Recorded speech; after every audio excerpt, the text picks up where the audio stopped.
ایک حدیث پاک میں ہے کہ ایک روایت میں آیا ہے کہ نبی اکرم صلی اللہ علیہ وسلم کا ارشاد نقل کیا گیا ہے کہ اللہ جل جلالہ اس دعا کو قبول نہیں کرتا جو عن قلب لاعن، ایسے دل سے کی جا رہی ہو جو پوری توجہ سے نہیں کی جا رہی ہو، جو زبان پہ دعا کے تو الفاظ ہیں لیکن دل سے نہیں مانگا جا رہا، بلکہ لاعن کا ایک معنی یہ ہوتا ہے یعنی بغیر کسی مقصد کے زبان پہ دعا ہے وہ قبول نہیں ہوگی،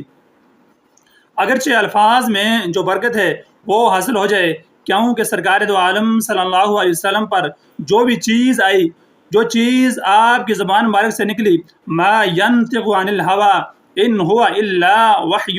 یوحی، جو چیز بھی، جو بات بھی آپ کی زبان مبارک سے نکلتی ہے وہ محض کسی خواہش کی بنا پر نہیں ہوتی، وہ وہی ہوتی ہے، لہذا اس میں بذات خود کیا ہوگی؟ برکت ہوگی۔